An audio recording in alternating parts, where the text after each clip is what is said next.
Hey, welcome. I have a shadow work reading for you today on nightmares. So this is specifically for people who experience nightmares, night terrors perhaps, or if you suspect that those sorts of things are going on. And what I mean by that is that sometimes we wake up feeling threatened or feeling all kinds of feelings that don't seem to fit with what's going on in our lives. And sometimes that's because, we've experienced something in a dream, or you wake up in a sweat, or you wake up suddenly and there can be an explanation sometimes in your dreams for those sorts of things. So if you were called to this reading, it's for you, probably. It is a timeless reading, so whenever you find this, there can be messages here. I have done this intro several times, so we're just going to keep pushing forward with this awkward introduction. If you find this reading triggering at all, please do click away. I don't want you to open wounds that you're not ready to look at. Sometimes I'm going to be channeling more often here, so sometimes the things that come through can be quite vivid, so just be aware of yourself as you're watching this. And I'd like to call in your guides, my guides, any energies or entities that wish to be here with us today, teachers, ancestors, to support us and create a safe space around us. To deliver messages for the betterment of ourselves and the collective.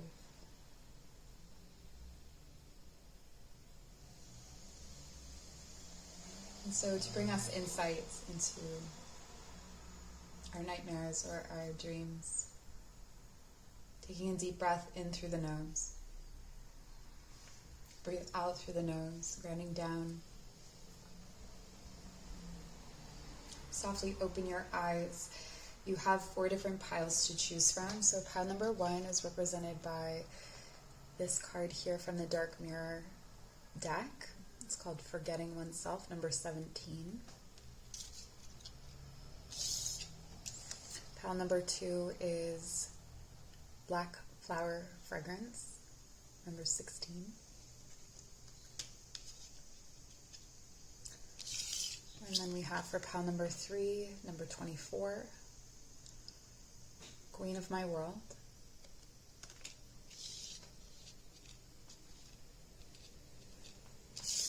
And for pile number 4, Envious Gluttony, number 9. Alright, so using your intuition, make your selection. The timestamps are in the description box below. I'll see you in a moment.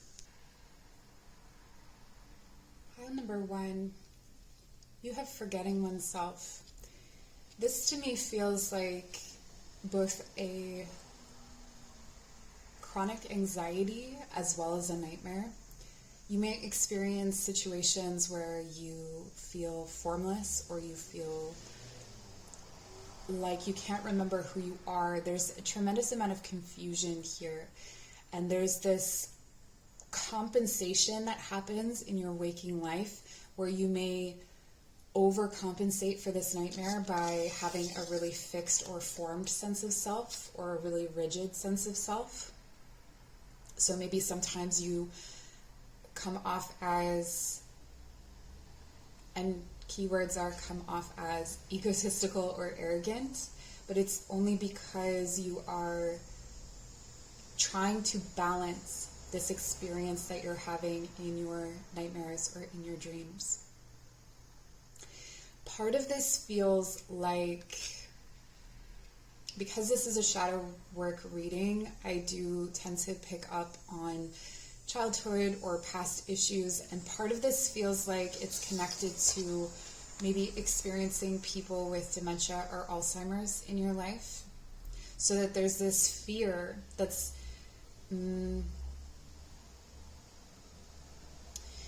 there's a fear that did not receive the attention it needed in your waking life or in your consciousness that is addressing itself in your subconscious. So you may be afraid that this is your path, or that that you will one day lose your sense of self.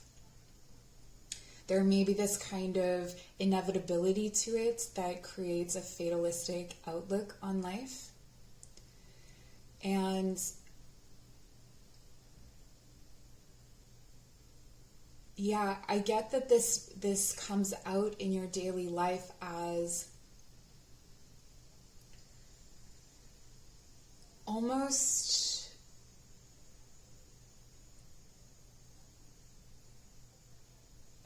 I guess I've said it before, an overdeveloped sense of self, but if you have had people accuse you of being a narcissist, for instance, this could be why. It's because you are so afraid of losing yourself that you hold very strong to a self. Now, one of the things that's coming in very strongly is that you are a very attractive person.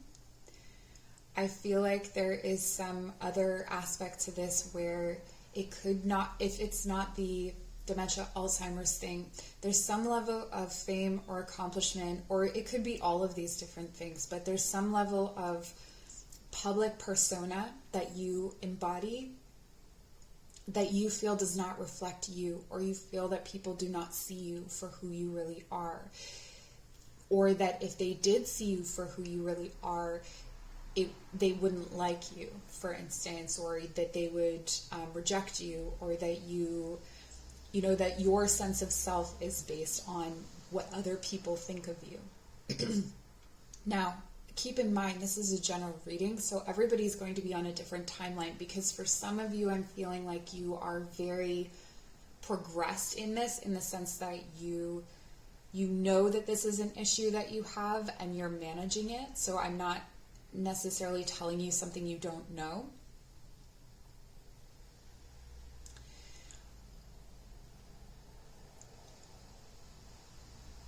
And so part of what is coming in most strongly is that there's a need for you to find within these dreams an infinite self.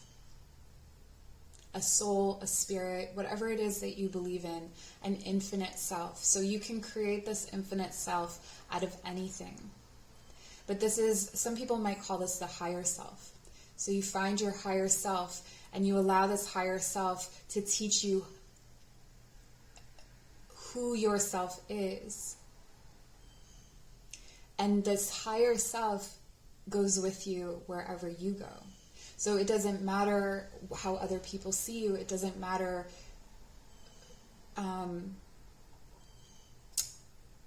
what your reputation is or anything like that. You know who you are in a truer sense of the word. So this is a self that is beyond the specific ego self. So the ego self that I'm referring to here is a list of traits or qualities that you feel very confident about, or you don't mind declaring that you have. So for instance, you may be, I'm intelligent. Absolutely. But there's layers to that intelligence, and there's also a kind of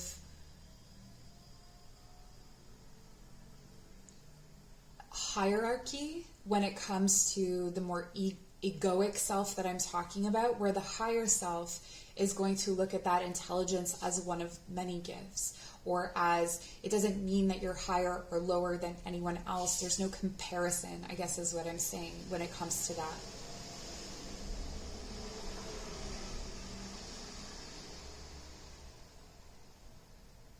But it feels like almost like you need positions of power, or you need positions of status in order to feel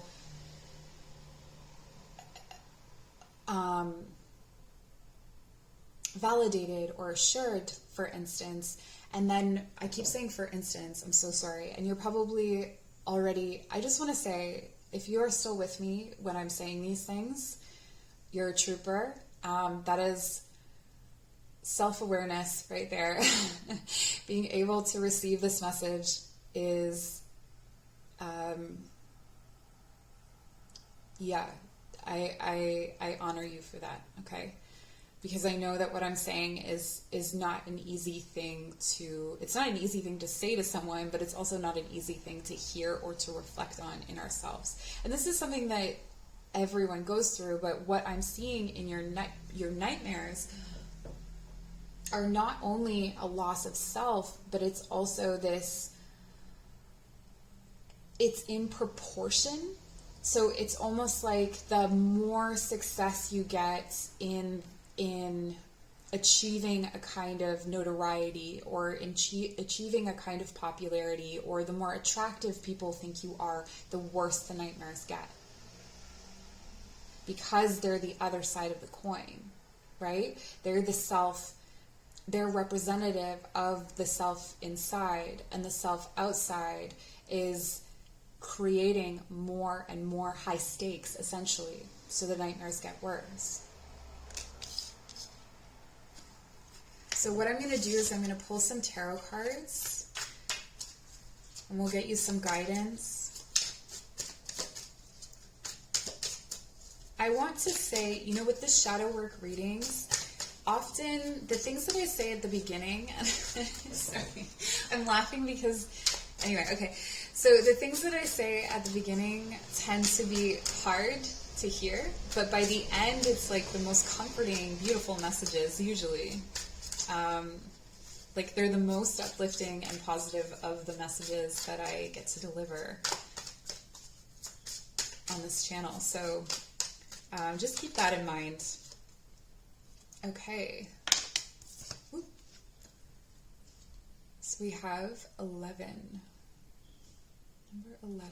This is from the Jon Bauer Tarot. There's a fear of being small. So you may experience situations where people belittle you or berate you. You may also experience situations where you are very tiny and things are too big for you. Or in the opposite, I feel like the opposite is more in your waking life. I feel like in your waking life you have experiences of being quite big, or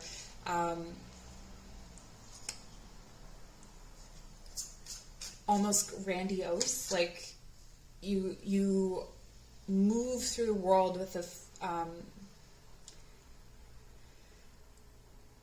an authority, and then in your nightmares, all of that is stripped away from you.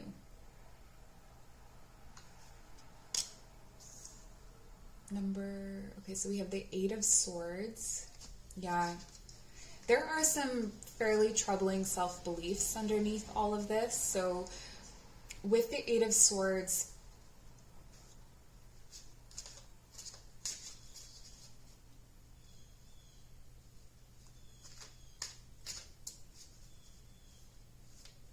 there's a kind of vulnerability to you that is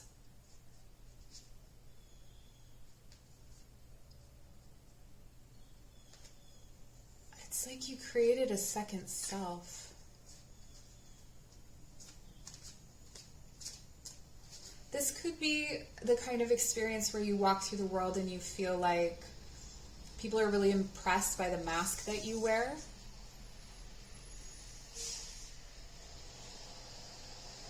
And most of the time that can be fulfilling, because they're treating you as such, right? You're getting the compliments, you're getting the notoriety, people believe in you, they want to follow you. But underneath it is this vulnerability that wants to be sheltered and protected, and instead of going into the subconscious and being sheltered and protected in that space, you're being bombarded with situations where power is a huge dynamic. Power and powerlessness. So this could be, this could oscillate between the two as well. So if you're having, for instance, if you are lacking confidence in your everyday life, so if you're really, really struggling with your confidence and your self-belief and your self-worth, and even, I feel like maybe even your appearance will reflect that. If that's happening in your day-to-day life, then in your dreams, you are extremely powerful, but in a way that is almost unstable, like in a way that could be violent toward others. So it could be that your nightmares, you become almost like the demon that haunts people. And then when you're in your more confident times in your external world and people are really favoring you, then your nightmares, I mean, this is not fair. Let me just say, like, let me give you a hug, if I could, and say that, you know, it's not fair that sometimes you walk around and you feel like you're small, and then in your nightmares, you're seeing yourself as like a bad person, or you're seeing yourself as someone who is abusing power, for instance, in some sort of way. And then when you pull yourself up out of that and you're confident, people are loving you and you're doing really well and you're in this place, then the nightmares come in the opposite, where you are feeling really small and powerless, and something is imposing upon you at that point. So what I'm seeing here with the Nine of Pentacles is that mask energy. But the mask is actually what helps you to create a financial stability or financial independence. So it's almost like, if you are feeling frustrated with this process, if you feel like I've been working on trying to get rid of these nightmares for a really long time, it almost feels like there is a time for it. And it has to do with getting to a level of financial or physical wellness or stability or security in order to be able to start to work on this. Because you kind of need this grand, golden, God-like self to get to that place. It's very interesting. Like, you need them to grow to a certain point, but the consequence of that, and you know, it makes me think of, like, I've mentioned this on my channel before, but if you work with a god like Odin, for instance, and keep it like, you don't have to believe in any of this stuff, but it's just an example. To be his favorite is to accept madness, is to, like, the consequence of being favored by God tends to be madness, right? There's always a cost and a consequence. There's always a something that is going to balance the scales, right? You don't get something for nothing, and so it feels like these nightmares are actually your consequence for the success that you're meant to have in your life. But the other thing is that this Nine of Pentacles does give you a feeling of stability and support. It's going to give you potentially the time and space. So if you come to a certain, let's say you've earned enough money that you can start to go to a good therapist, or you can start to go to a retreat, or take some time to really actively sort out what is going on with you. That's what I'm seeing. And then the Nine of Wands. I feel like there is a wise teacher that you can access, or that you can start to access now. With this big energy here, it feels like it is the demon that chases you, or it is whatever takes your power. So when you're in those periods of time when you're not feeling very good about yourself externally, it's in those times that you start to have access to this, you could call it a demon. It's whatever's chasing you. So whatever you are being subdued by, oppressed by in these nightmares, threatened by, that is your teacher. Okay? And so it's about facing that teacher and seeing the vulnerability in that teacher, in that demon, in that whatever it is that's chasing you. So let's say it is your, it's a clown. And it stalks you and it's like a horror movie and it's awful, the key would be to turn and face that clown and unmask the clown and make it your, I was going to say pet. I mean, that works with animals really well, right? Sometimes you can convert, like in your mind through lucid dreaming, you can start to convert those things. But this could start because if you aren't able to lucid dream, so I'm just assuming that you can, if you're not able to lucid dream just yet, then you can start to do this in the way that you look at things outside of your dreams. So if you look at some sort of threat and you start to unmask that threat and you start to see, for instance, like if someone is being really cruel to you, you start to look at the pain behind that and recognize that it's not personal. It's actually natural for them to respond to you in that way, because maybe you remind them of their father, maybe you remind them of their sister, maybe you remind them of someone in their past who treated them in a certain way, right? And so it starts to take things away from that personal and into, or it starts to take the edge off of that demon, and you realize that it's actually your friend. It's actually going to help you. This awareness is going to help you.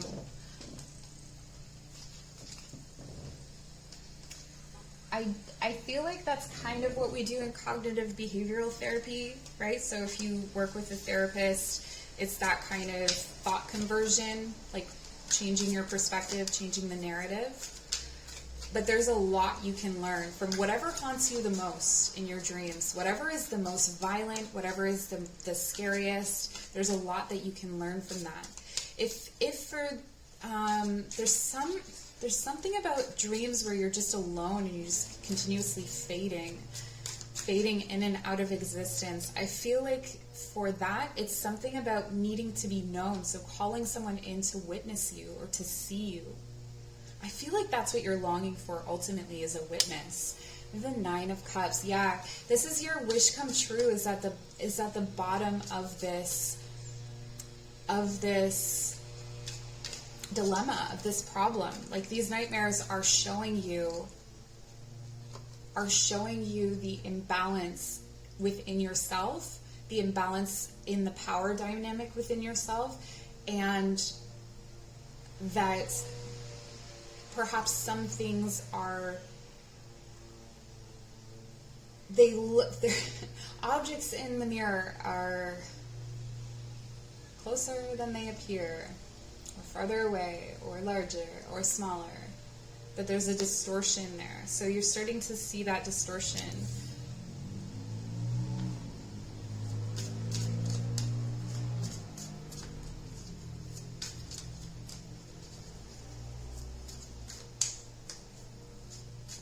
It feels like there are certain achievements that you assumed you would have.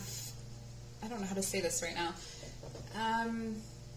You thought you would be in a certain place by now, or something like that. And this is part of your vulnerability, is that expectation on yourself. So when you inventory your life in comparison to someone else, you see that you are not big enough. And so what you end up doing is you end up feeding the demon this fear of I am not enough.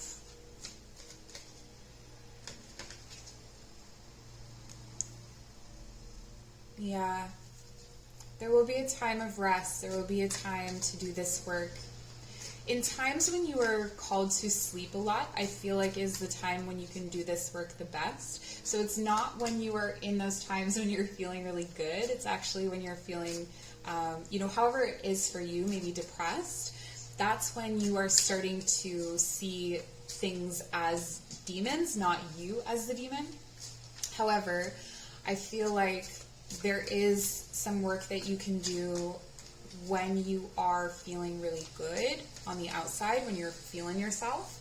You might want to look around you and see what it is you ignore when you're feeling that way? What do you not attend to? What do you not nurture that you do when you are the other way? When you're, when you're feeling less good about yourself. I'm just laughing at the way I'm saying things today. I feel like the messages are coming through, but I am a scattered vessel. This is a slow moving process, but I feel like ultimately you are going to get there. There's a lot of earthy energy, so it may be worthwhile to do something like yoga in the morning. I say in the morning because I feel like it's more important for you to release in the morning, like to get it out of your body before you start your day than to do that at the end of the day. Because I don't think that it's something that, I think what accumulates in your body happens at night, rather in your dreams, rather than in your waking life. That could have something to do with the way that you're perceived or the mask that you wear. Okay, and then finally we have Noya. Everything in perfect balance. That's the key here. It's all about balance. Whatever you see in your dreams, whatever you experience, whatever you feel. Okay, so I had to switch to headphones because it got really loud in here, and there's a message that it feels like you're very resistant to and that wants to come through. And it's about balance and about proportion. But it's almost like when you are, let's just say high in the self, and when you are low on the self, in each position, you don't want to hear about the other. So when you are not feeling good about yourself, you feel like you don't want to hear good things about yourself. And when you're feeling bad about yourself, you don't want to hear the bad things. So the key, it feels like, is to kind of bring things into center, to bring things together and have a dialogue in the middle, right? There's something that you probably need to know about yourself, and maybe you already know this about yourself, but the proportion of like your capacity for greatness, for instance, is like the same size as your capacity for the opposite, right? And so there is a middle ground that you can exist within where you don't have to lose yourself to be great, and you don't have to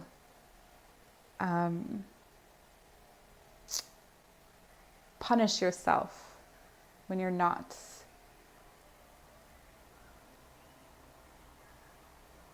Yeah, because the choices that you make and the decisions that you make involve both aspects of yourself, the light and the dark. And it seems like there's a stark contrast right now.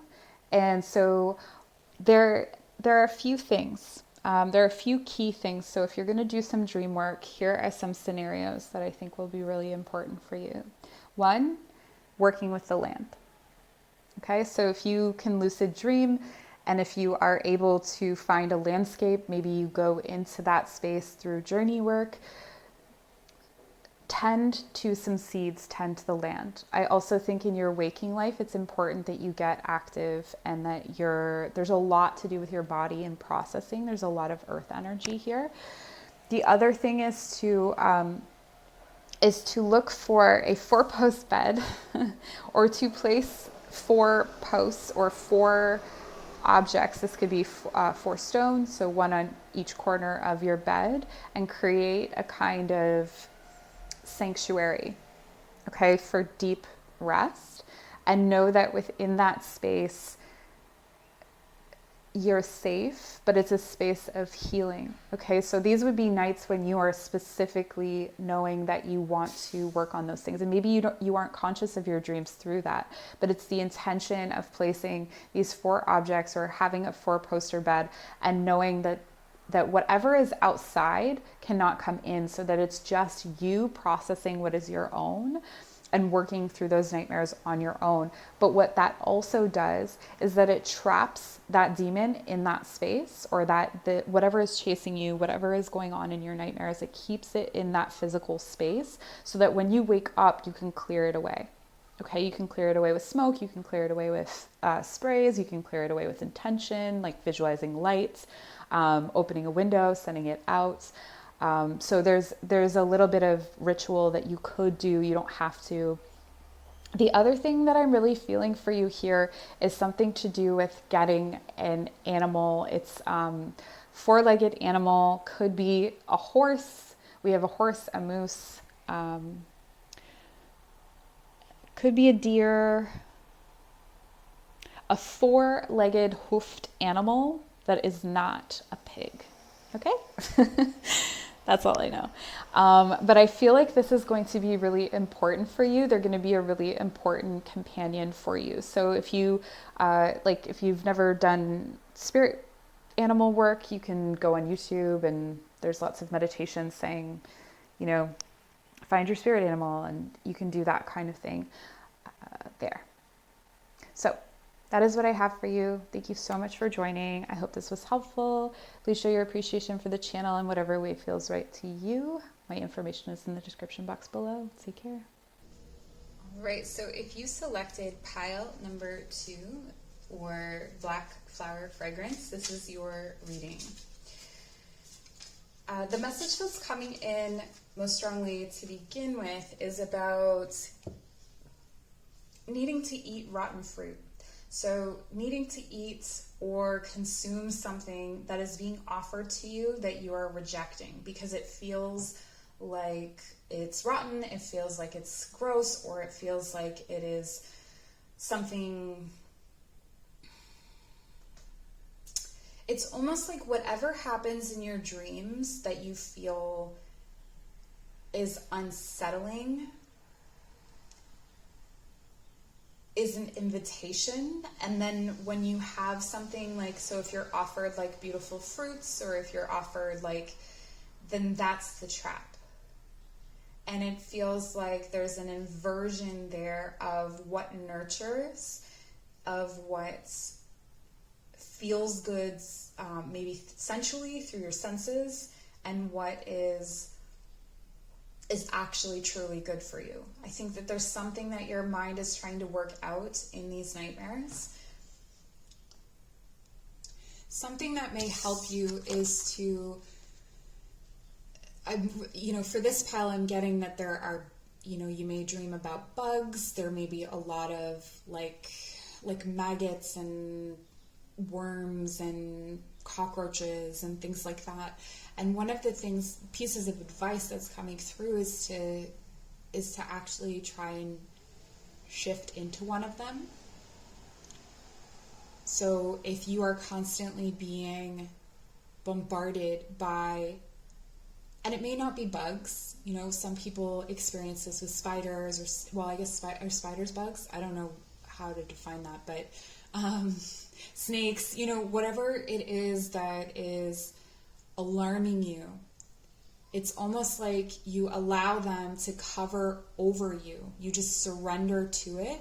And this takes a level of lucid dreaming, but you can also do this with journey work or with visualization, where you just imagine being covered in them and you try and stay really still and really calm and just allow it to happen, and then allow yourself to disintegrate and shift into that whatever it is. So you become part of that horde, and then you are then consuming what they're consuming. You are then, and it's this shift in perspective that what seems rotten or what seems bad can be really good for you.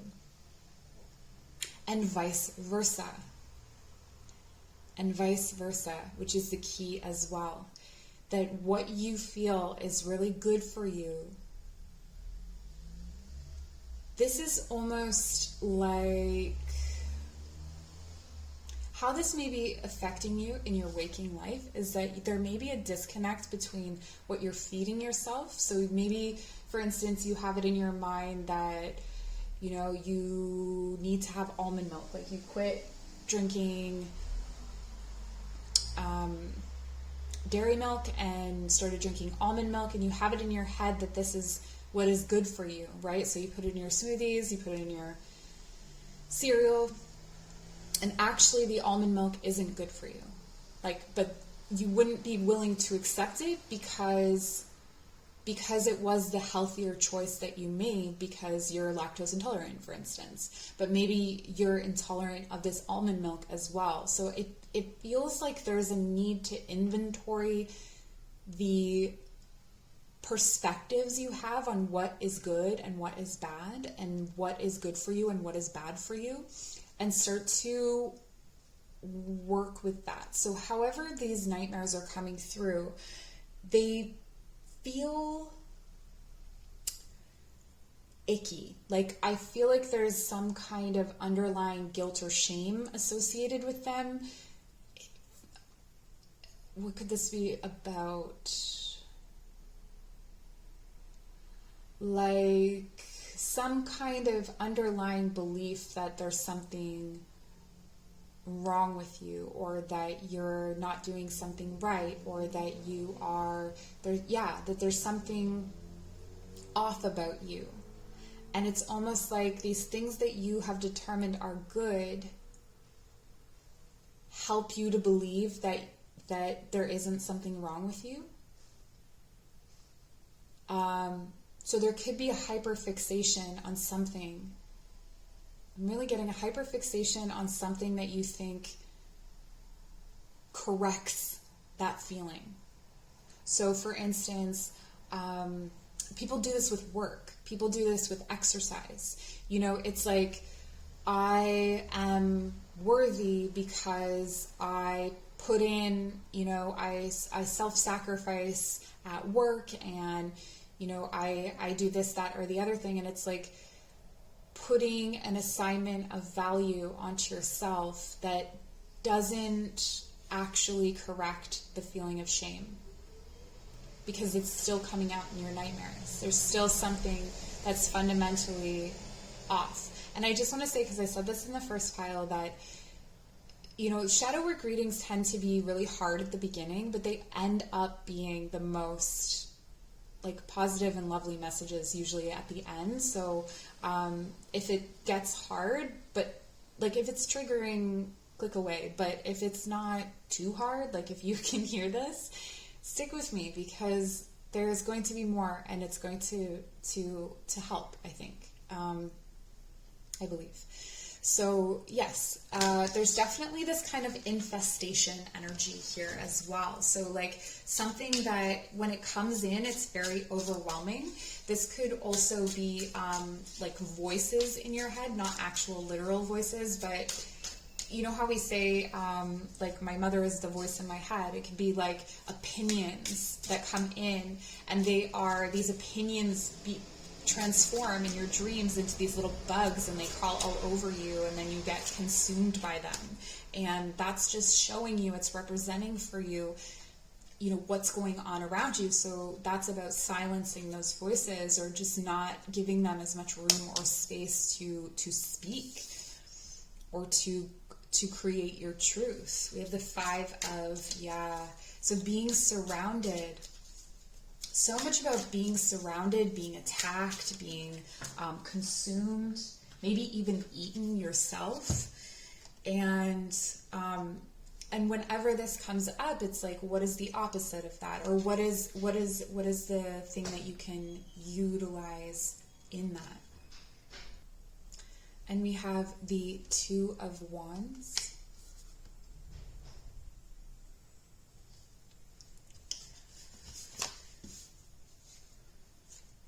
There's a kind of distance I'm feeling.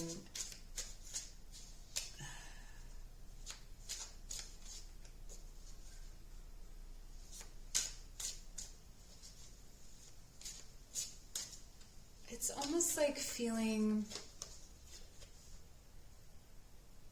alone, and then you come to the feeling of belonging, and then it traps you or consumes you. or it covers you over. This may be a cycle that you go through in your life, and your nightmares are reflecting this. It's reflecting this kind of feeling of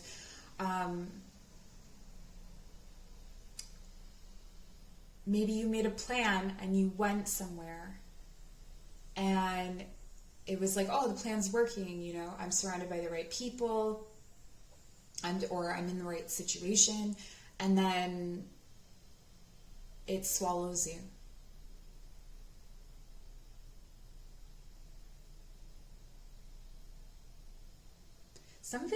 I keep hearing adherence to rigid tradition as well.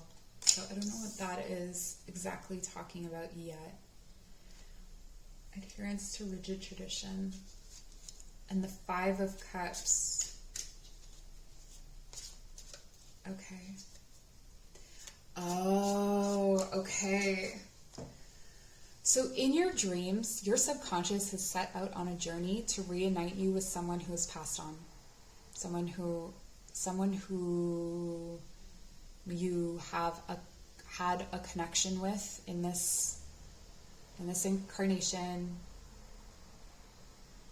Someone that you went to for guidance.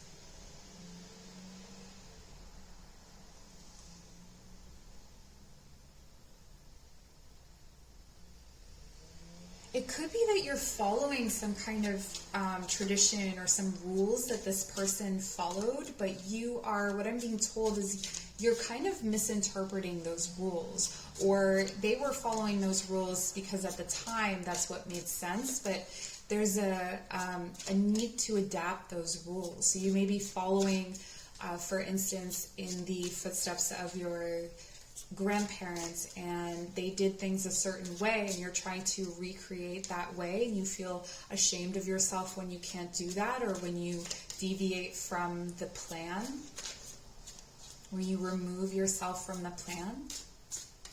But your subconscious is almost hunting them. They're looking for them.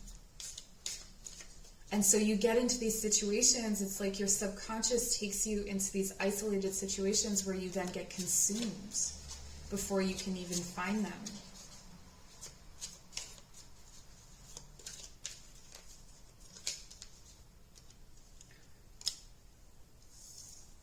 And we have the 8.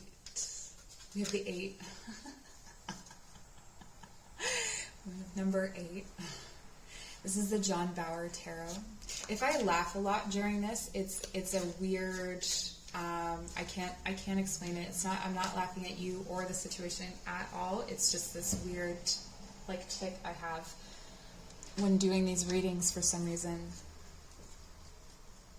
Yeah, your subconscious is looking for comfort, belonging, nurturing, shelter.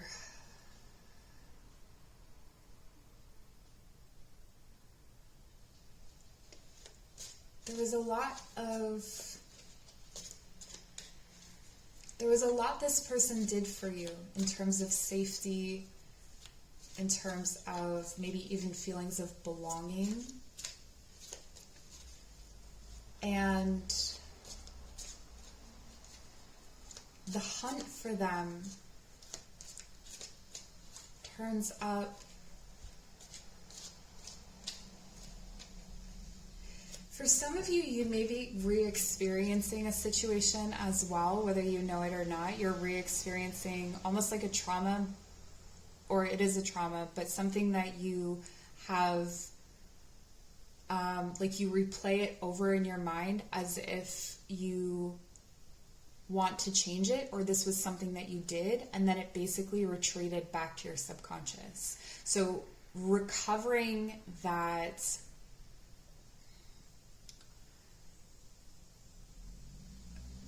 could be really helpful. Not recovering that moment, but knowing that you are still, even if your conscious mind isn't going over that moment, like replaying that moment, your subconscious is.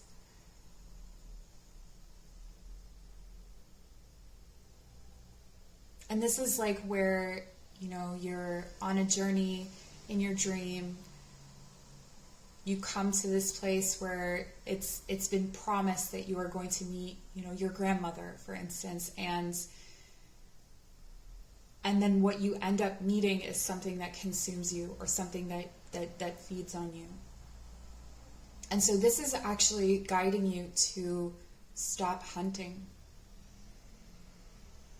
That they will find you.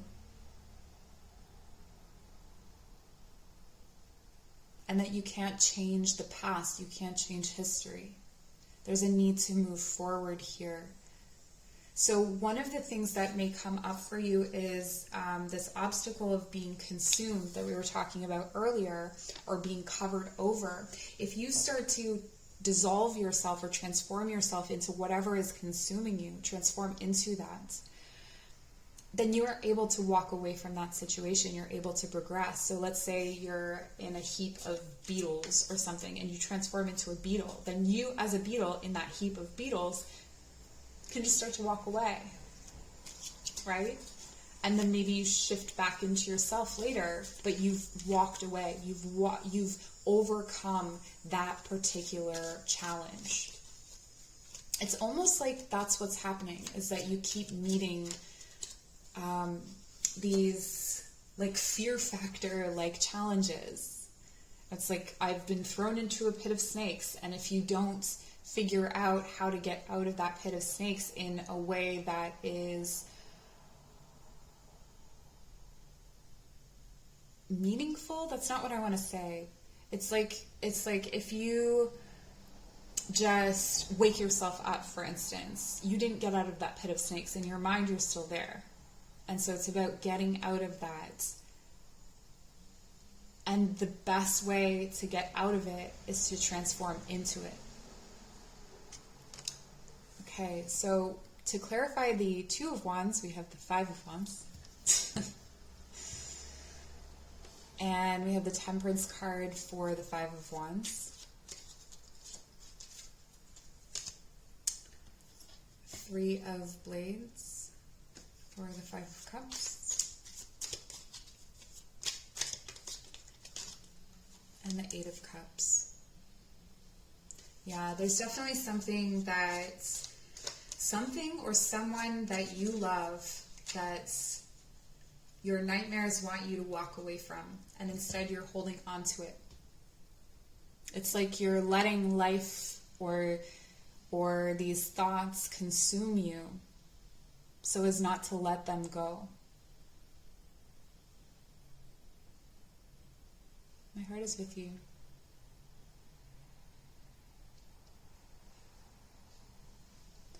This person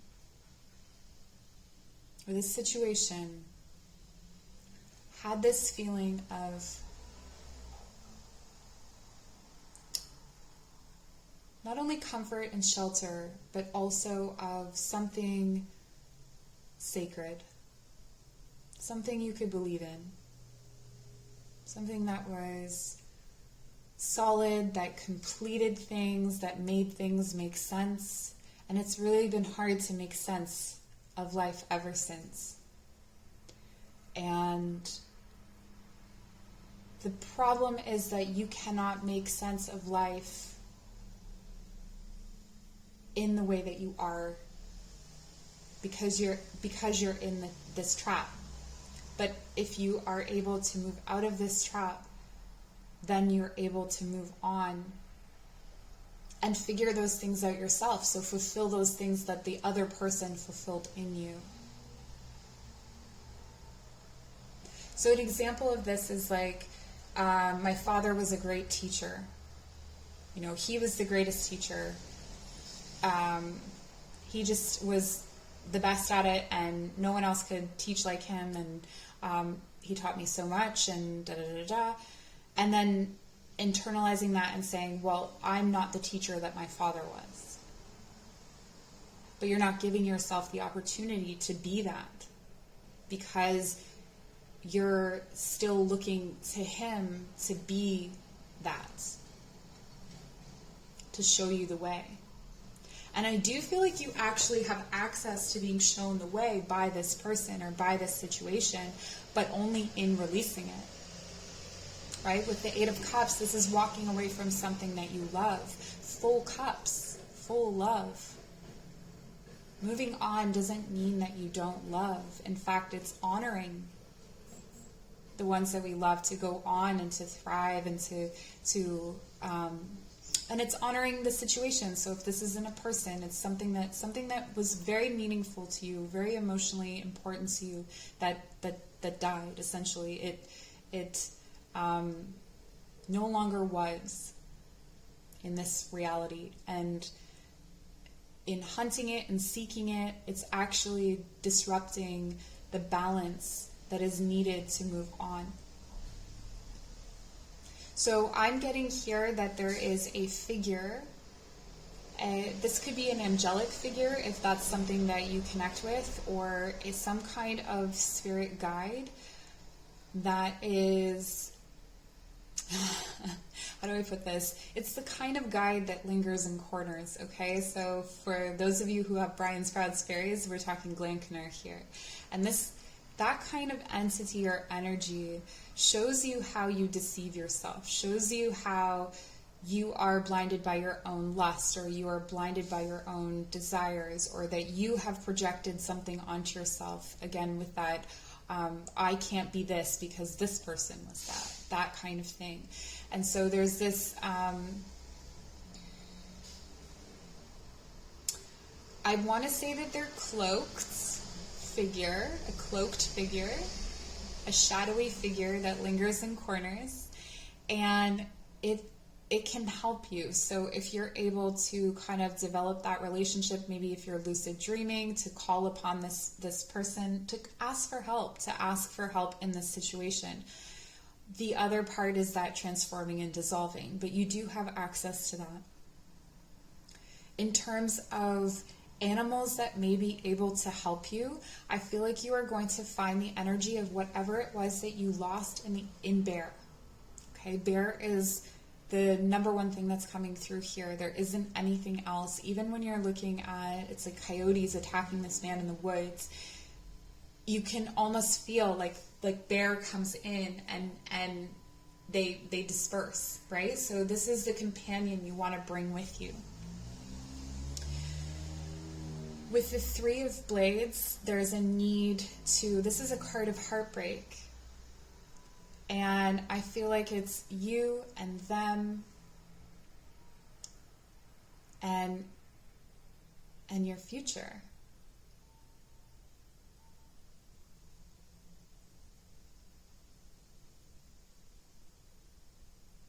That's how you're feeling. It's like if you choose something else, then you're not choosing them.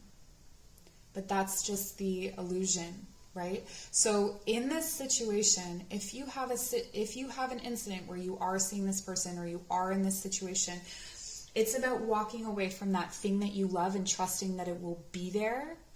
It's, you know what it's like? Everybody's seen Lord of the Rings, right? Gandalf falls down into that pit and you're like, oh no, Gandalf's gone. Like, if you've never seen it before, you're like, oh no, bye, like, love him, wish this wasn't happening. And then later, ta-da, there he is, new and improved, right? It feels like that's what has to happen. It's like, it's almost like in letting go of this person, they then become one of your guides. They then come in stronger. But it's like you're blocking them by hunting them. It's, I don't quite understand it, but that's really what's coming through. And this does feel, there's a lot here to do with forest. So if you are navigating some kind of forest in your dreams and you come to some mushrooms or you come to some foods or fruits, this is telling you to take the rotten, eat the rotten, allow yourself to be consumed, allow yourself to dissolve, allow them to disappear, so that they can reappear again. It's yeah. Okay, and then we have epoch. Pause in your journey. This is that removal of yourself from seeking. So this could be also in your everyday life. You may be seeking, driven, that overworking thing that I was talking about. There's a lot going on there, and that's sort of giving you your sense of value. But the actual progress that you're looking for happens in the pause, happens in the space between, happens in that time where you take your eye off of the thing, because you have to trust that that thing is going to be there, and it will be there. And then you have Magick, embrace oneness with the universe.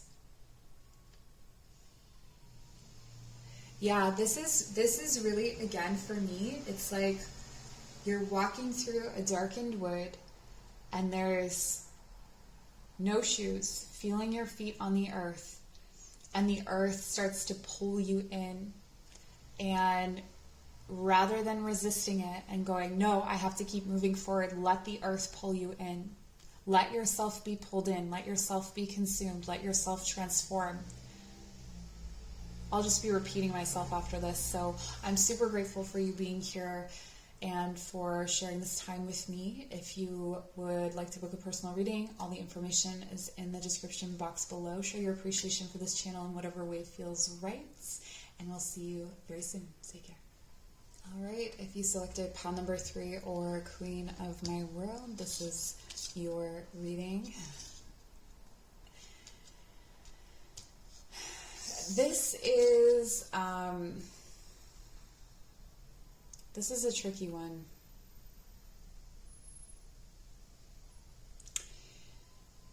It feels like there is a feminine energy that feeds off of you. And this feminine energy relies upon you to keep it young, or to keep it powerful, to keep it thriving. And this energy, it requires worship, it requires devotion, and then it will not think twice about dishonoring or disrespecting or harming you. This feels like something has its claws, its teeth, and actually it has almost like henchmen who have claws and teeth in you. So this is someone who is very much integrated into your subconscious mind through various connections in your waking life. So this person could represent an actual person in your life, or this energy could represent an actual person in your life.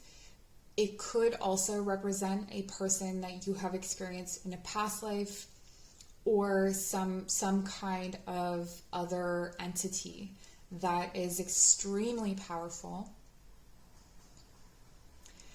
And it has a very specific interest in you. There's something about your energy that it really likes. And so this person, if it's a person in your waking life, is someone who is also connected to a lot of people that you know in some ways. This could be, it's a feminine energy, but it doesn't have to be a female person. Like it could be, I'm actually getting for some of you that it's a feminine type father figure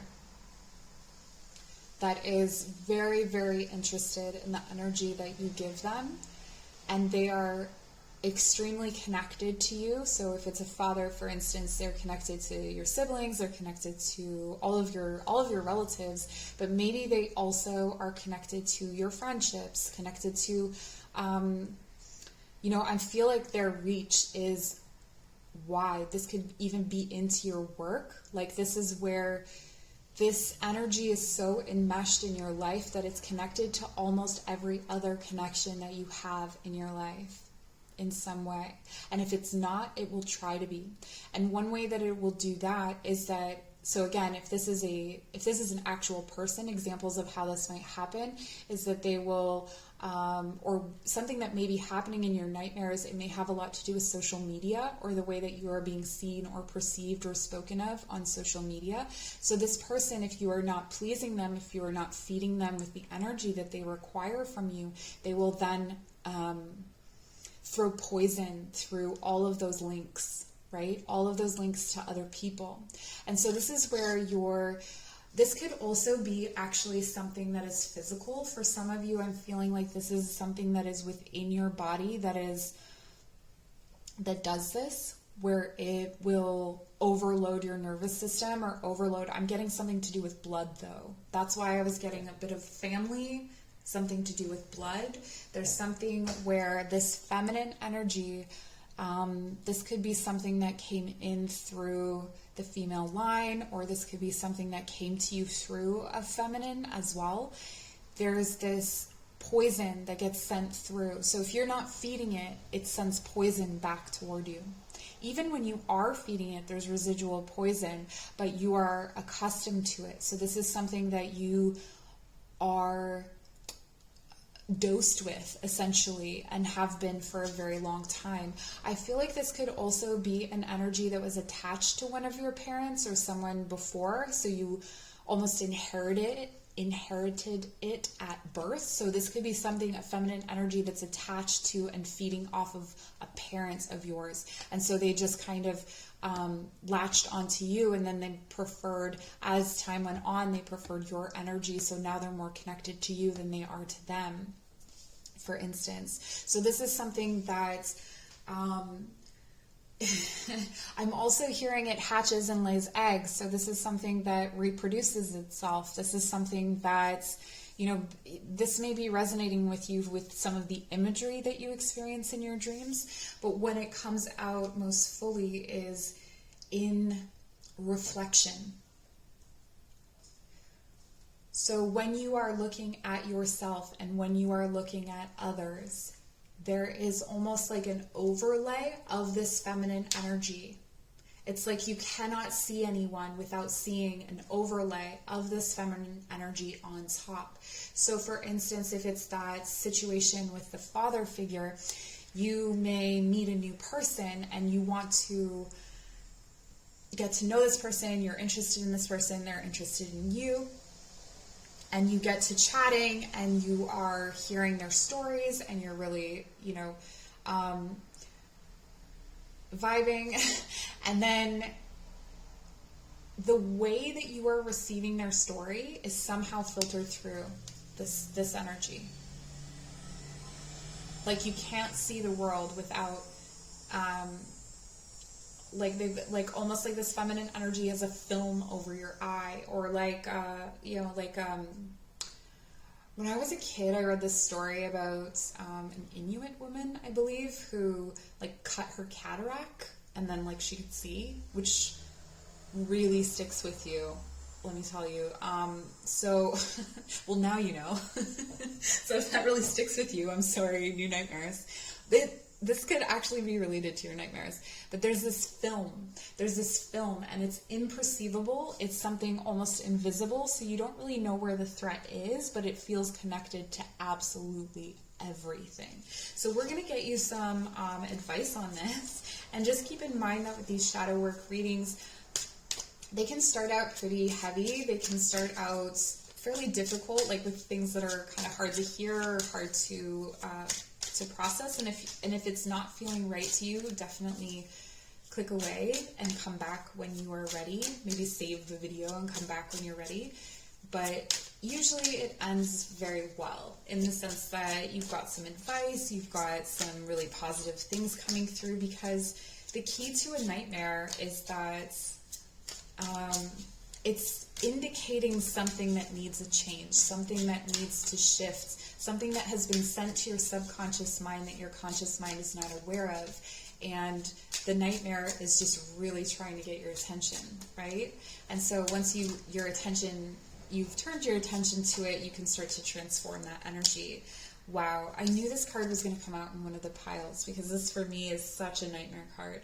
It's being chased by phantoms. Again, you're being chased by something invisible. And so it feels like this could come out in your waking life in things like paranoia.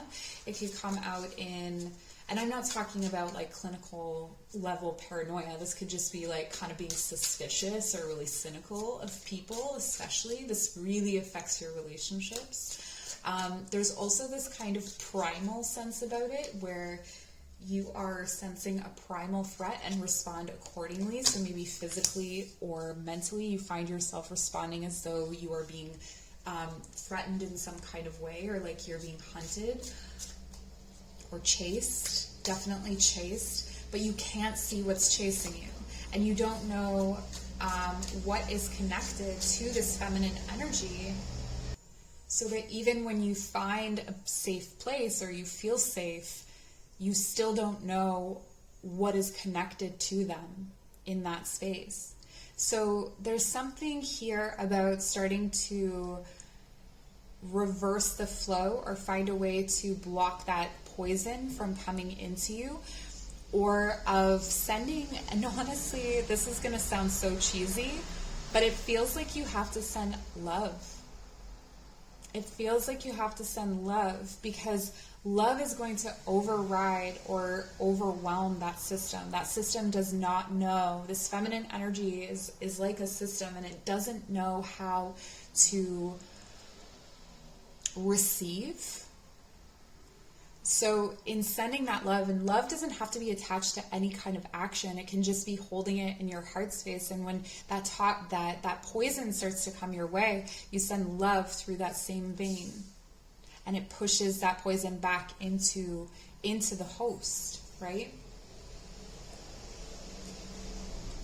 And then with the what do we have? The Queen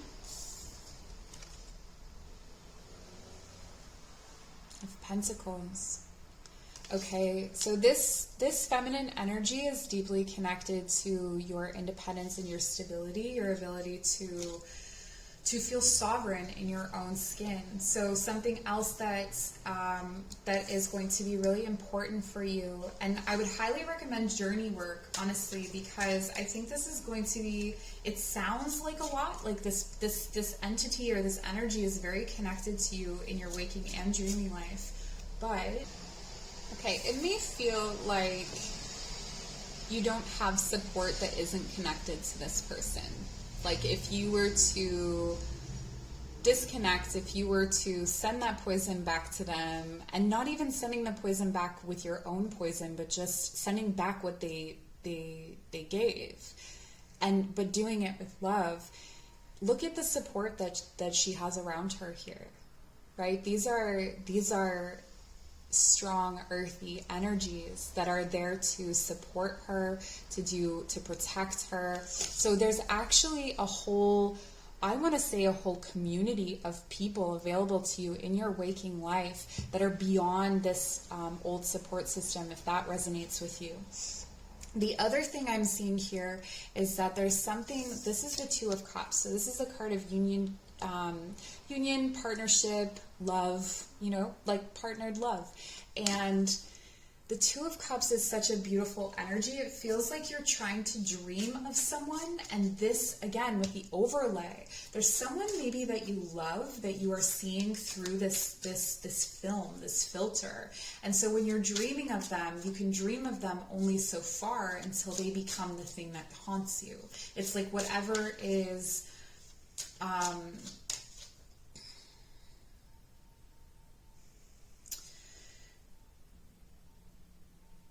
the dominant feeling is grief rather than love. And so if you're able to take that grief or that whatever those dark feelings are and transmute it, there's a really beautiful love available to you here. I feel like this could also be a situation where, so if you're associating your partner. Yeah, so you're associating your partner with this energy, or you're associating someone with this energy, or you're seeing them as that. So particularly, so if it's your mother, you're seeing and you have a female partner, you're seeing your female partner as your mother, but it's unclear whether they do actually share traits, or whether it's this overlay, or whether it's the way that your mother perceives them that is clouding your way of seeing them. And the same thing goes with male and father. So there's this kind of dynamic that's keeping you, it would be hard for you to know if you've broken a certain kind of romantic cycle, is what I'm getting, that it would be hard to know that until you've sorted out this dream, until you've sorted out this situation. The other thing that I was getting really strongly here, and it's funny because while I was pausing for all the outside noise, we got the Four of Pentacles, and I was getting this feeling of possessiveness or jealousy. So the harder you, or the more you pull back, the more that you are not connected, the harder this person will try and pull you in. They will offer you things. They will, if it's not a person, it's this energy.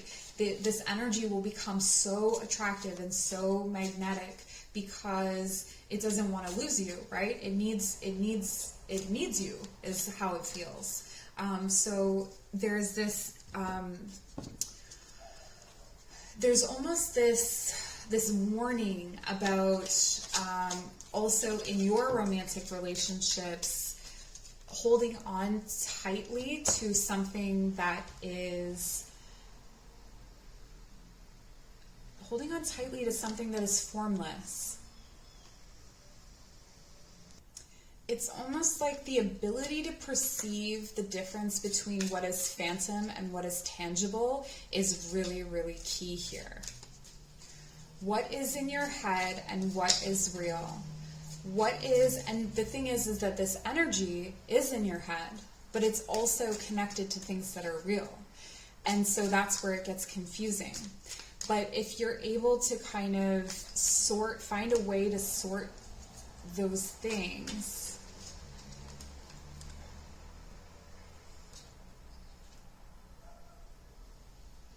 it's like you hold on to anything that feels real, but sometimes it turns out that that is what is not. That is the phantom. That is the thing that is chasing you. Okay, let's clarify. Yeah, we have, so we have addictions energies here with the devil. Okay. I do feel that there's a very strong link between this feminine energy and your romantic life, or your, either you are coming off as this feminine energy, or you attract people that come off as this feminine energy. And it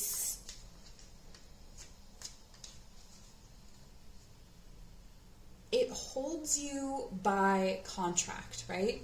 This contract of dependency, this contract of you owe me, or all I've done for you, or whatever.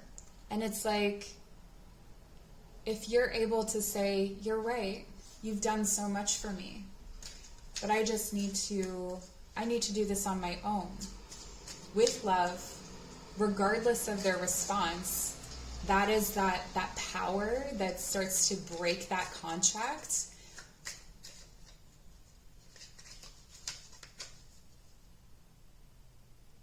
And then your relationships can be this Two of Cups, as opposed to two people chained in hell with the devil, right?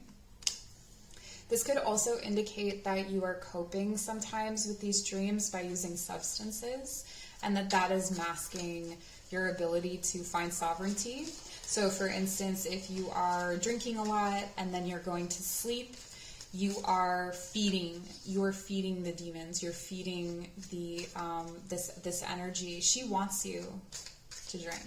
She wants you to feed into those things.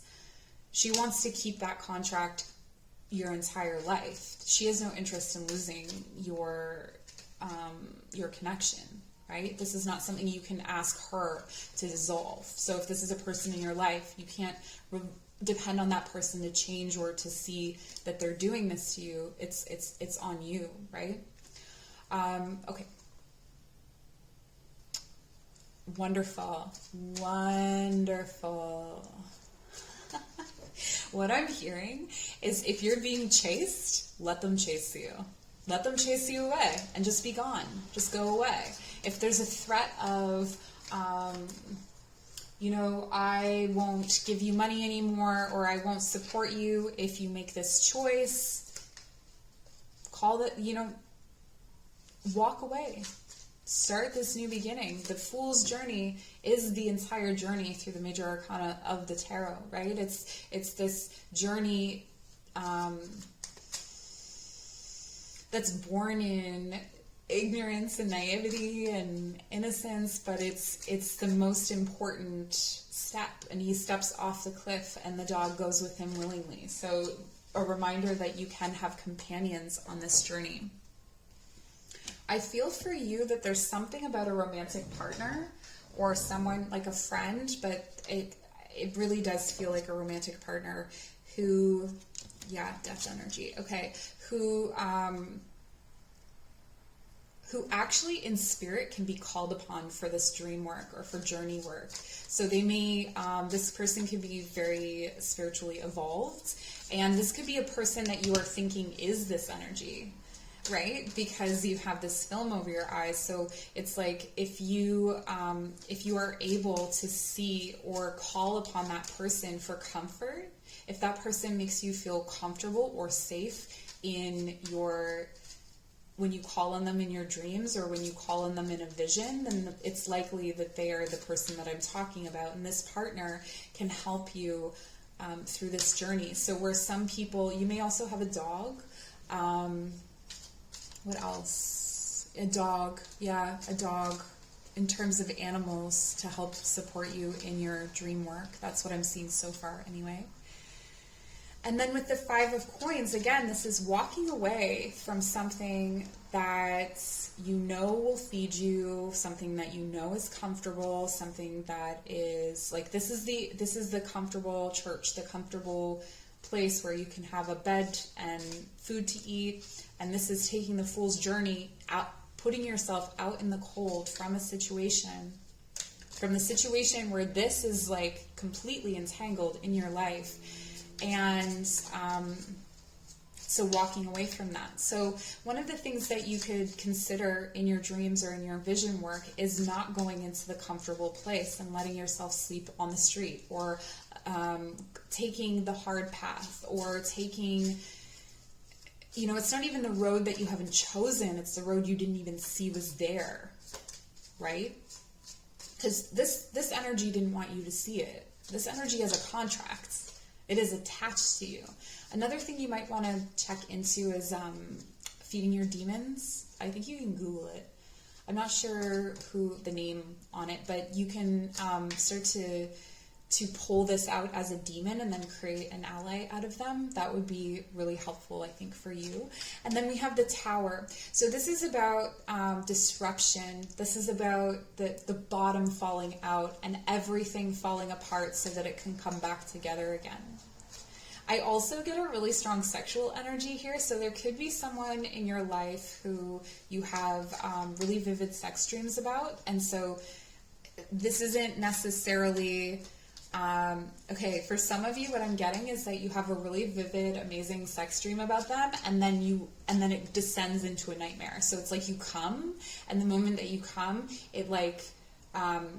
it triggers this nightmare, or it triggers some kind of, and that's because it's like a portal, a world opening up, a whole other world opening up of possibilities. Because I feel like you have this connection with someone in the physical, that there's someone that you know, or someone that you have been with, or will be with, where you have this kind of connection with them where it's so deeply transformative. And this would be the partner that you can also have as an ally in your work, and you can call on them for comfort and support, because basically they're with you always, is what I'm getting. So maybe some of you resonate with the idea of twin flames and stuff like that, and that would be this person for you. That's what like they can do this work with you. because you're so connected. Even if you're not physically together, you're very connected. Yeah. Okay, and this is your last card, Minimus, number 17. Commune with the source. Going back to the source. Killing the host.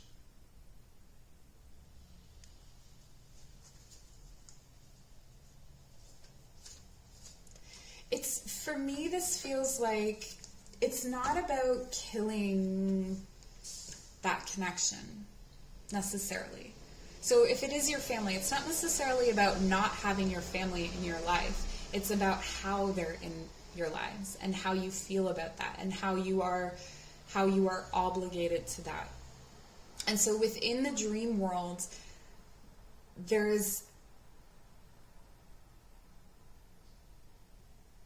it's like cutting yourself off from the root, that main root, and replanting yourself to create your own system.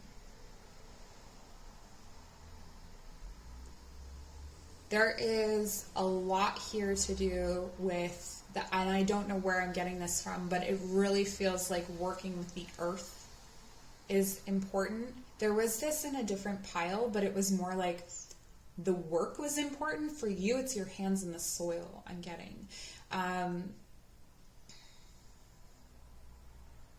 Your hands in the soil, being aware of your addictions, being aware of what comforts you are paying heavily for. Okay, your dreams are really showing you what comforts that you may think are very like innocent, or it's not that big of a deal in your waking life, but your subconscious is highlighting that it is a big deal, that it's got its hooks in you in so many different ways, and that you can sustain on your own. There's also this connection, right? And this connection would not sustain. This would strangle this connection. Like, as long as this energy is within your dreams and is not conquered and is not, it's not even conquered, it's just like let go of. As long as that's there, this can never happen. But this person can help you in your dreams, in your dream work. So you may want to connect with them in that way, if you feel comfortable, saying like, hey, can we look into doing some like meeting in our dreams, or what's your view on this kind of thing, or doing a guided meditation. Sometimes if you do a guided meditation side by side, like if you're physically touching, you can start to enter into similar spaces together. So that's something to be aware of. This may also indicate for some of you that you are sleeping next to the host. And that physical touch is just keeping it going. It's just feeding it what it's looking for. So there's there's definitely a need to examine the origins of what is going on, getting deep down into the root, okay? So that is what I have for you. I hope this was helpful. Personal readings are available. Also, I have other stuff that's available too. So check that out. Show your appreciation for this channel in any way that feels right to you. And we'll see you very soon. Take care. Number 4, hello and welcome.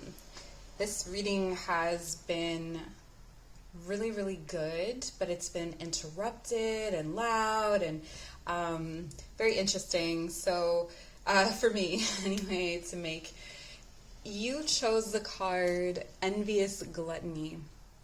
This is card number 9.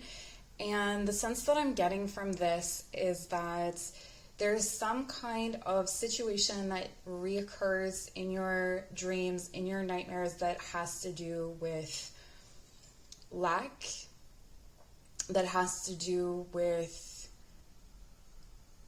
being, for some of you, this is being buried. So it could be buried alive. Again, I said this at the beginning, but if you feel triggered at all by anything I'm saying, feel free to click away or save this video for a time when you feel like you can receive this message. The other thing is usually with these shadow messages, they start off really difficult and then they get easier where we get advice and all that kind of stuff. So I just want to say that to you as well.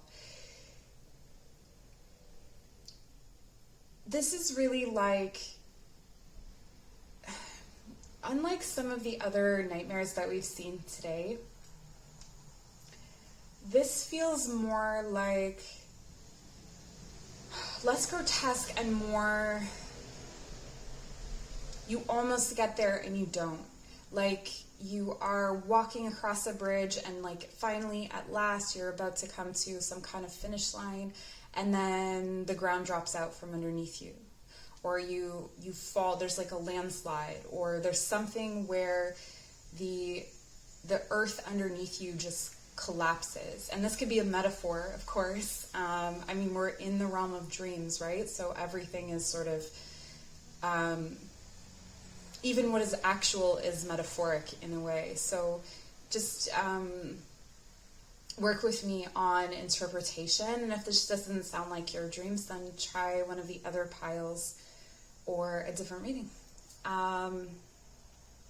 Yeah, it feels like there's a lot of self-doubt that's being projected into the dream space. A lot of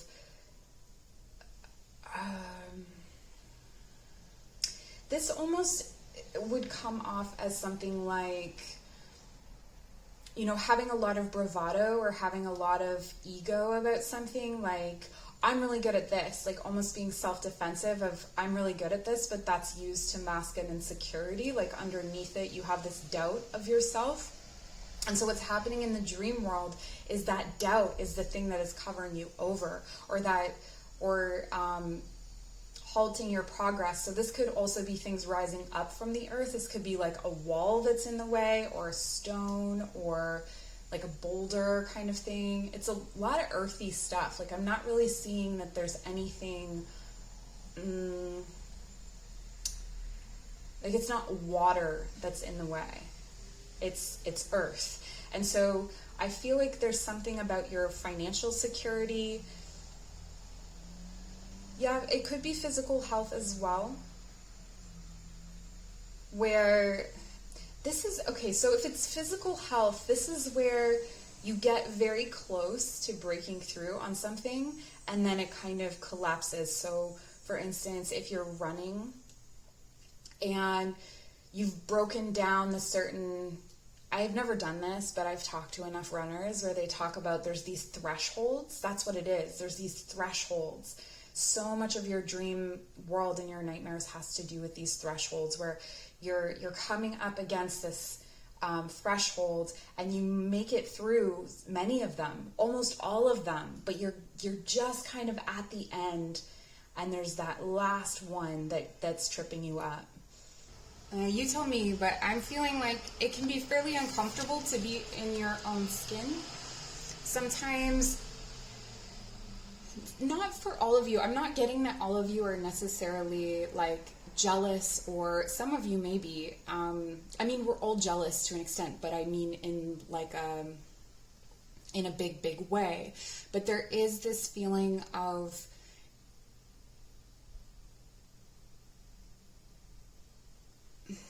like maybe someone compares you to someone else. And remember that when things go into our subconscious, when things go into our dream world, it's something that we're not consciously processing right now. It's something that we're not consciously processing the whole story or the whole thing. So this could be something that you haven't really thought about for a long time, but there's this constant comparison of yourself to others, particularly when it comes to material things. So this, again, it could be athleticism.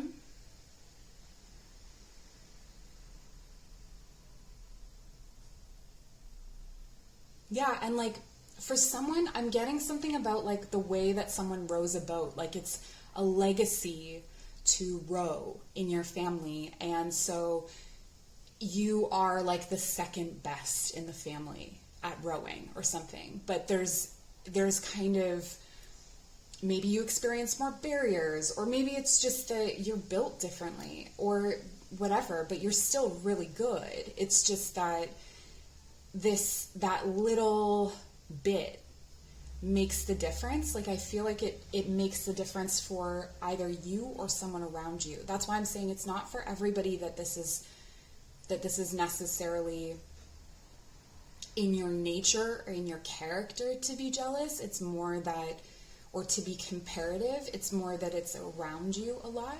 Or it could be in the work that you do, that there's a lot of comparison in the work that you do. And the more comparison is around you, the more these nightmares will escalate.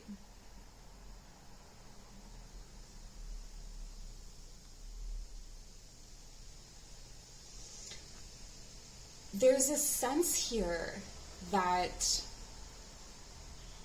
you've got very earthy energy around you and very earthy energy within you.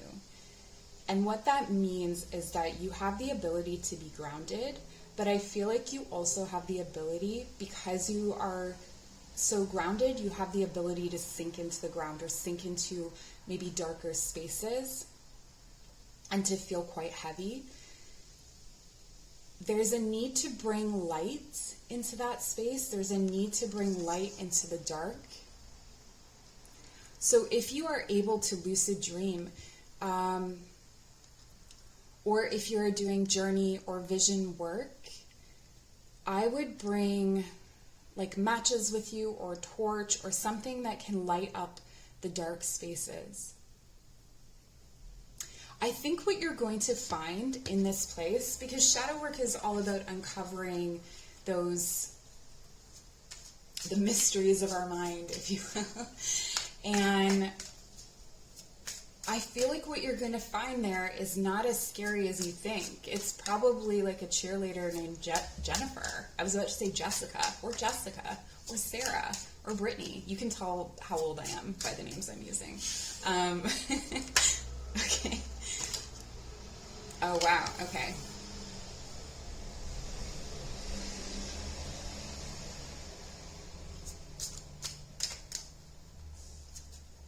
There's some kind of pressure within your life or within your community to get married. This could be that you're from a culture where there is arranged marriage, or marriage is especially important. Or it could just be a value that your family holds, that that's just what you're supposed to do. Or that you have had, that is their value, and you've had some kind of separation or divorce. And this is something that is creating a lot of complicated thoughts within you, because I feel like some of your peers are getting a lot of support for this. And while they're being supported, maybe by their families or by, the world at large, you are feeling unsupported, like you've done something shameful or wrong. And so there's this kind of envy of the support that other people have as well. I feel like there was definitely something here is triggered by partnership. Something here is triggered by especially the idea of marriage. And it could be that you are engaged. Some of you are engaged or are facing some kind of commitment, and you feel the ground fall out from beneath you whenever you think of it. So that's for some of you. This could come up as a reoccurring stress dream as well. That's kind of what I'm getting here more than a nightmare, is a stress dream.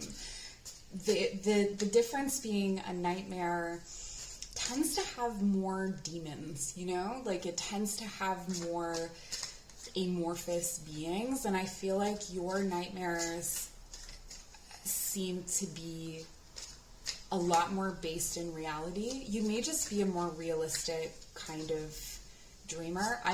I dream about some weird stuff, but I mostly dream about like sweeping the kitchen floor or organizing a cupboard. Like, so, not everyone dreams like of fish flying through the air and like crazy stuff, right? Some of us dream very concretely in reality, and I'm very earthy as well. So, maybe for you, that's something that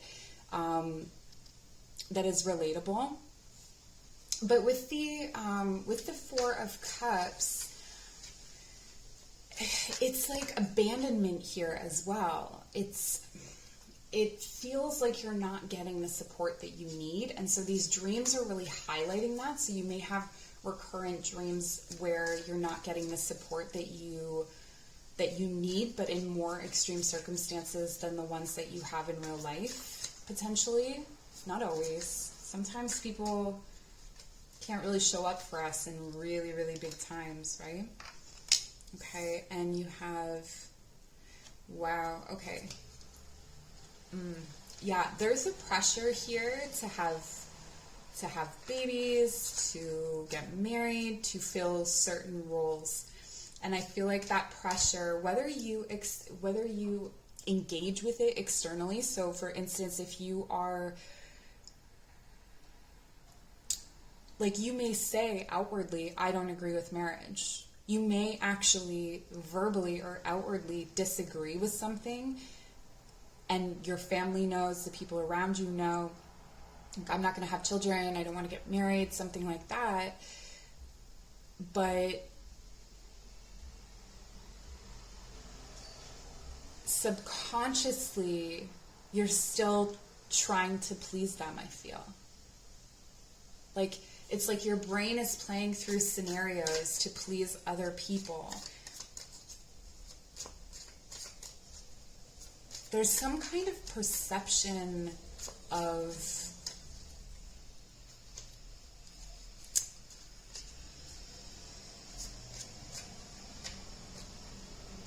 other people doing things right and you doing things wrong, but I feel like it's more culturally rooted than it is in like morality or ethics or something like that. Like, I don't think that you are an unethical person or that you make horrible, like you do horrible things to people or something like that, but I think maybe within your background or culture, you're doing something different. For others of you, I feel like there is this longing for companionship and longing for having a child, and this is what the dream is reflecting. I was wondering which pile was going to come in as all the different stories. Here we are.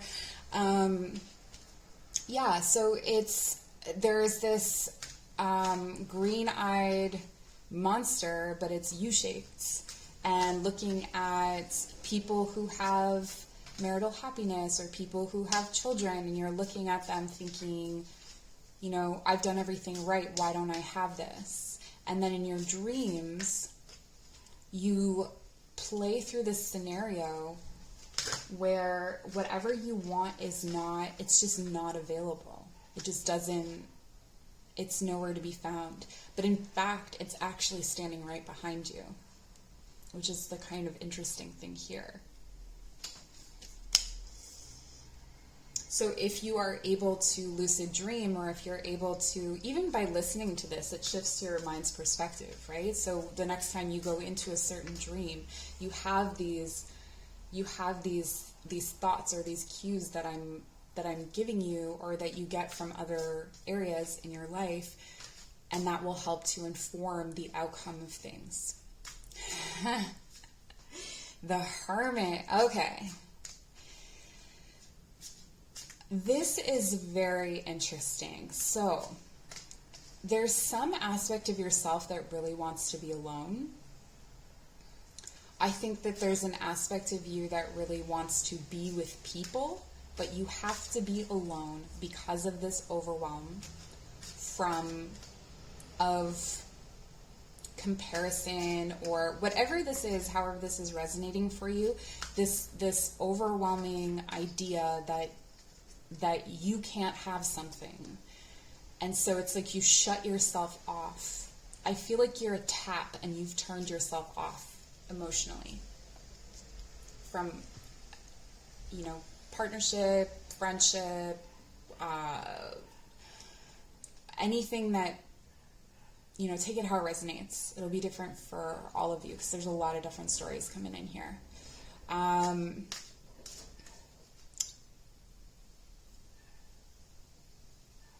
But yeah, there's a need for a circle of protection. It might be worthwhile for you, honestly, to draw that circle around your bed, or to imagine that circle around your room or your home. If you have a guardian, like an animal guardian, you might want to call on them and get them to surround you. Because there's a tremendous amount of wisdom available in these dreams. Like, they're telling you everything you need to know about how to resolve your conflict. This could also really indicate that it's important for you to write down your dreams, to record them so that you're able to see them in a tangible way and go back and review them, or even just recording them in general. The act of recording it gives you this extra insight, because I feel like it's almost like your dreams are instructing you on how to navigate these situations. But we're going to clarify. We have the Hanged Man.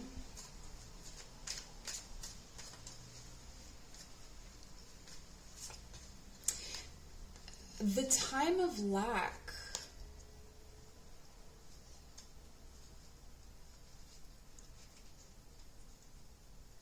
The time of lack is, it's almost like you feel like it's forever, but it's only like it was a necessary break. I feel like in your dreams you may be getting situations where you're personally victimized by yourself, like you're doing something to yourself, you're putting yourself in certain situations, and then not being able to forgive yourself for it, not being able to release yourself from it. But you were the one that put yourself there in the first place. So not in like a harsh or blameful way, just in a way of like to help liberate you, to help empower you, that you know that you have the key, or you have the ability to get yourself out of it.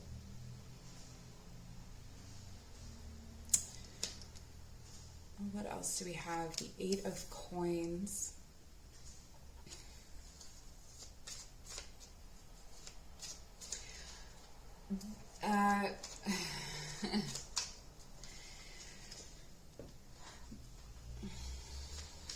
Is love hard work for you?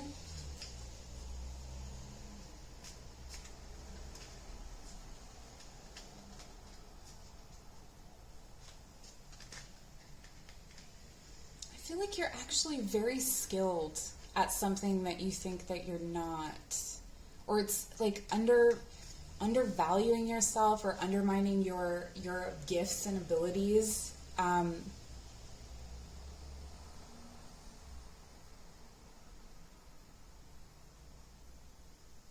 I feel like people really look to you as an example, or learn from you, or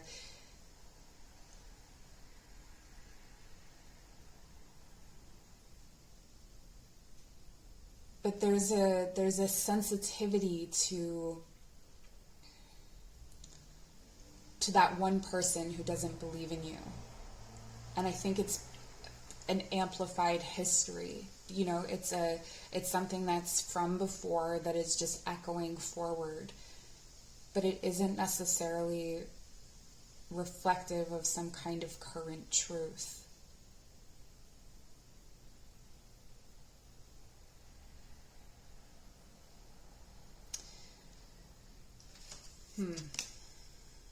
Okay, we have the Three of Cups.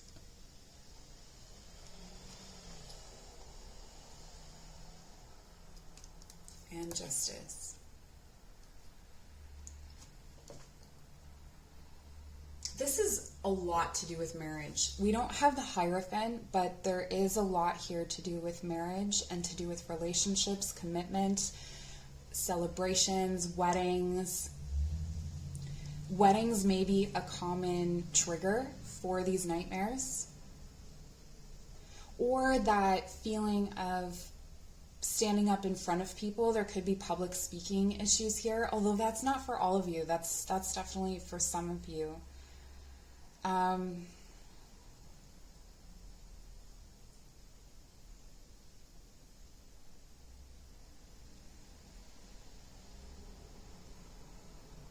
feel like you've got to face yourself in your dreams.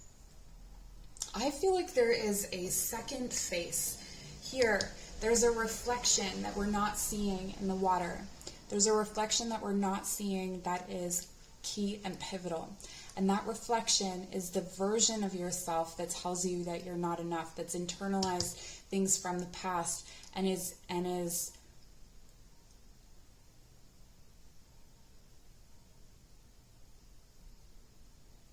you think that it has more power than you do, but you created it. That's what that shift in perspective is that we create those kinds of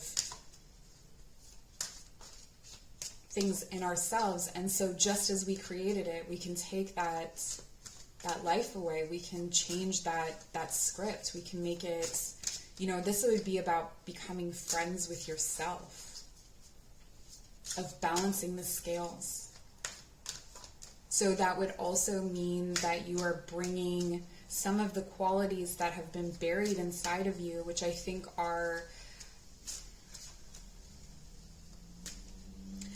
you have the ability to withstand a tremendous amount of weight, of pressure, you're very skilled at many things. And even if you're you don't have some sort of physical skill, this could be mentally you're very skilled or emotionally you're very skilled, but you're very skilled, and this is sheltering and protective to other people.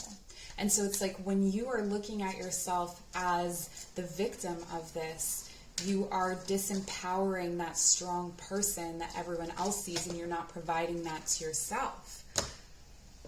Right? Epoch. This came out before. Pause in your journey.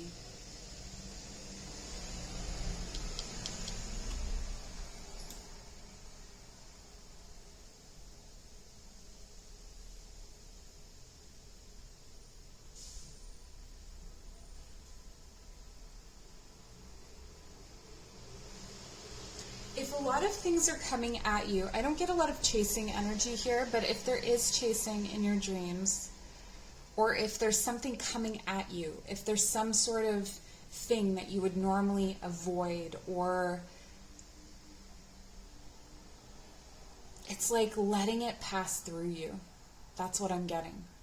Just standing, if it's a tidal wave, for instance, it's standing on the beach, letting the tidal wave come and then coming back to consciousness. You're in your dreams. You're not going to die in your dreams, right? Coming back to consciousness. There may be a constant striving to do something about this. But this is saying not to do.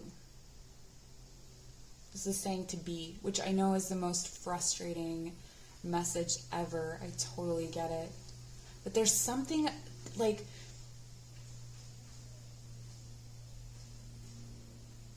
they want you to sing yourself. They want you to celebrate yourself. Maybe even a marriage to yourself, if you can handle the cheese of it. I did it once, and let me tell you, okay, the people that I did that with, it was at yoga teacher training, and they did these like serious things, and they were like, I'm gonna eat like good foods every day, and whatever, it's their own thing, it's your own beautiful ceremony, and it can be whatever you want, and I just do voices, so that's just my personality. Mine was like, you drive me crazy, but I love you anyway, and I've been with you this long, so let's keep sticking it out and see what we can do with this. And I don't promise that I can do this every single day, but I'm going to try. And it doesn't have to be cheesy. It can be very real. Like, what oaths do you want to pledge to yourself? And you can do this through vision. It would be very difficult to replicate this in a dream, but I do feel like there's some kind of commitment to yourself that's wanting to be made here. Because in your dreams, you control the ground almost, like that last little bit where you keep falling in. It's like that's part of your psyche that's collapsing. And so if you're able to bridge that gap with some kind of commitment, this could be a commitment to meditation. I'm getting that very strongly. It can also be a commitment to creating healthy social habits. So this can be something really small. Like if you're if you're a hermit, if you're someone who isolates, I mean, we do have the hermit card here. If you're someone who isolates, this could be something as, you know, it's like I pledge to like say hello to someone walking down the street, you know, being extra friendly, or, you know, one of those small social things that will help to light you up instead of shutting off. Because I think that's the big thing. I think I said that earlier, that emotionally there's a big part of you that's shut off, and there's a need to turn that back on. And that can be done in really small ways. It doesn't have to be this radical thing. It can be very small steps, but it's going to start to balance you and create more balance in your dream worlds.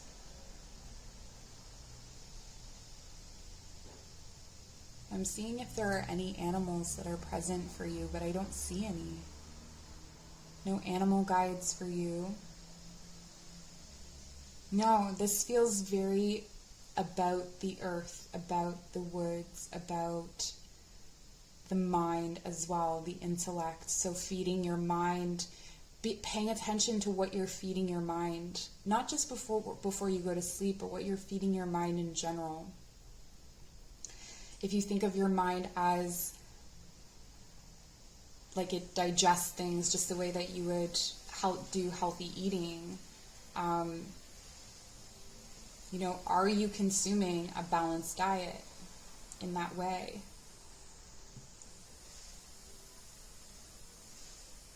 Yeah, I think as those things start to level off in your waking life, it will vastly improve your dream world. So I'm rooting for you. I'm here for you. Thank you for joining me. If you'd like to book a personal reading for something more specific, this was a little bit scattered, but my information is in the description box below. You can show your appreciation for this channel in any way that feels right to you, and we'll see you soon.